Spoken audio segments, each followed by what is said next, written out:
If you're serious about building muscle, then there's something that you need to understand, and that is shocking muscles is not the magic bullet. It might make you question everything that you've been told about muscle building, but let's get into it. Let's have a look at some of the things that help us to build muscle beyond that of just shocking them. And at the end of this recording, you'll have a clear idea of what the concept of shocking a muscle is and how you can implement it into your own routine. Hi, I'm Simon from the Deep South Experiment, a place to come to explore and share ideas about fitness, nutrition, fat loss, and all that related content. So more about me and the podcast is in the description below.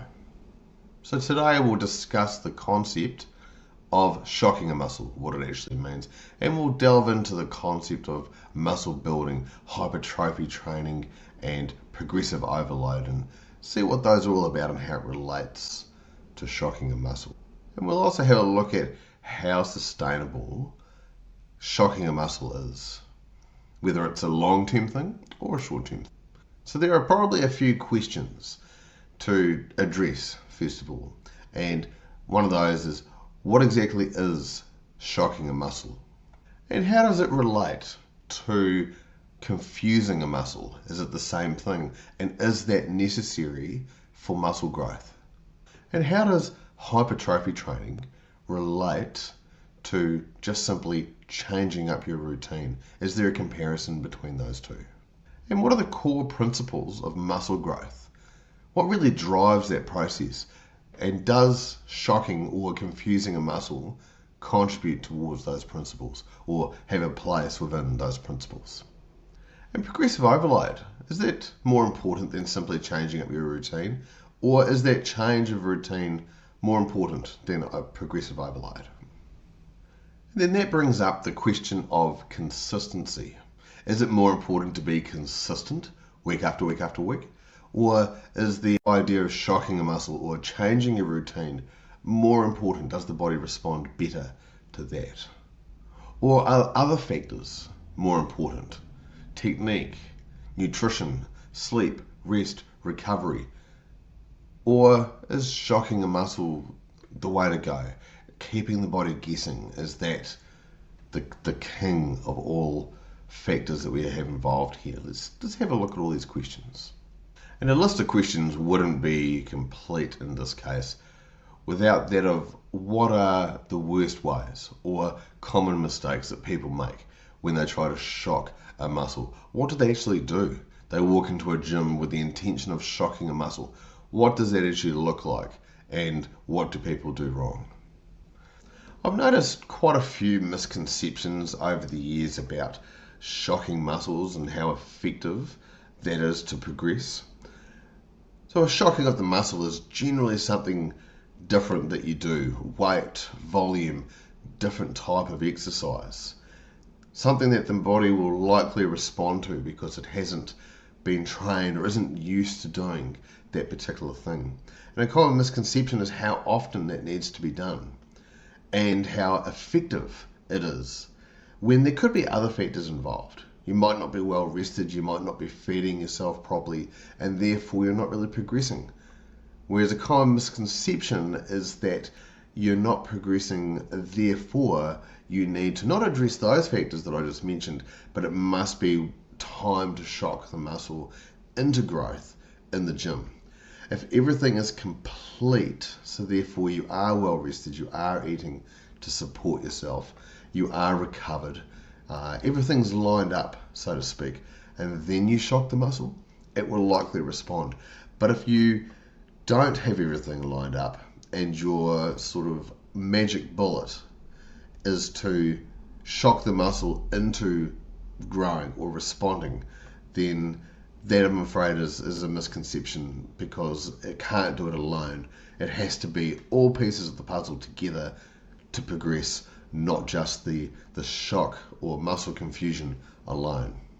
And I've also seen a lot of people over the years constantly changing their routine, saying they're keeping the body guessing, that they're confusing their muscles. Probably is a lot of confusion, but it's probably not the muscles.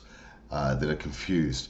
It's an understanding of these core principles of strength training, hypertrophy training, whatever training that you're doing, that you're trying to progress in. You need to understand exactly what you're doing in order to then progress rather than relying on the shock. And part of that awareness is knowing exactly what hypertrophy training is and being acutely aware of the importance of progressive overload. And a failure to recognize some really important factors such as technique, nutrition, rest and recovery, these will lead to a lack of progression rather than a real need to shock the muscles. And I think there's a general confusion between muscle stimulation and then a consistent routine that will build muscle.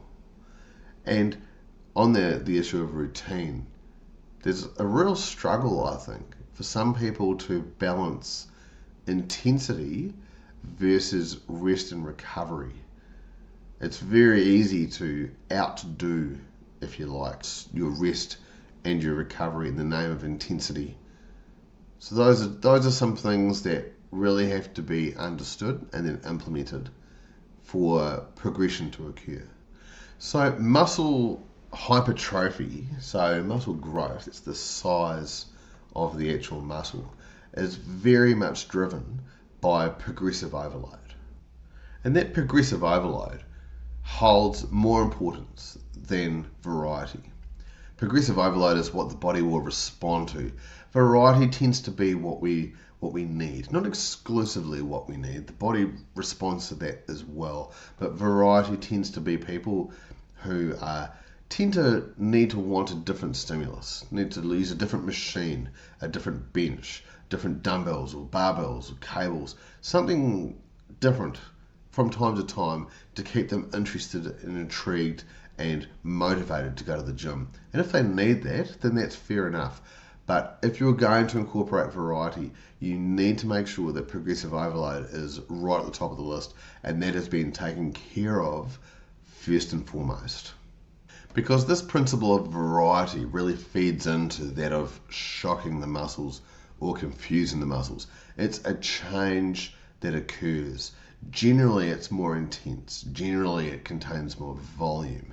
Generally, it contains something different to what you have been doing.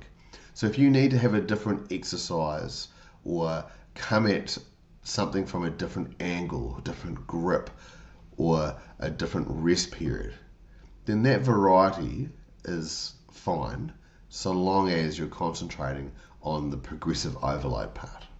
The shocking of the muscles, so using a different machine, different intensity, different volume, different weight, whatever it may be, something that you're not really used to, is great for short-term gains. But if you're looking for long-term consistent gains, then keep your training quite consistent and keep it consistent over a long period of time. So this progressive overload principle that's all so important to helping you build the muscle generally comes through an incremental increase over time of reps, of volume, of weight, just something that is constantly challenging you, constantly increasing over time on a consistent basis. And one point on from that is that of exercise technique. Really be a master of this skill. Be in control of the weights rather than them dictating the movements that you're going through. That will help you to maximize the stimulus. It'll help you with your range of motion and it'll help you to prevent injury. So exercise technique is absolutely crucial in this whole overload and progression game. Rest and recovery as well. Don't forget that. It's very easy to get carried away in the gym, but just remember to make sure you're resting, you're sleeping, you're recovering, you're eating to help you to rest and recover, and then everything will be fine. And over the years for me, one of the things that has really been proven to be the most effective for my results and my gains is that of eccentric training. So on a chest press, it's on the way from all the way up there to back down to your chest. The downwards motion of an exercise. So that is when your muscles are producing tension while they are lengthening, not shortening. Be a mastery of this movement. Really control those weights on the way down. Make sure that they're going at an appropriate speed that's really provoking that tension, making you work hard, and that tends to produce some fantastic gains. So just the general understanding of all those points really goes such a huge way. And as you probably realize, the shocking of the muscle or muscle confusion is a part of that. It has a place in that routine. But things such as progressive overload, the technique that you're using, the eccentric training, the rest, the recovery, the sleep, all of that plays a huge factor in it, not just the shocking of a muscle, although it can certainly help when the time is right. So I hope that's been useful. Like, subscribe, comment down below, especially if you have anything to share. It'd be great to know what other people's experiences have been of shocking a muscle, or indeed what people's understanding of that is and how frequently or infrequently they use the shocking of a muscle or the change of a routine in some respects, whether it's big or small. So thanks very much for listening, and until next time, goodbye.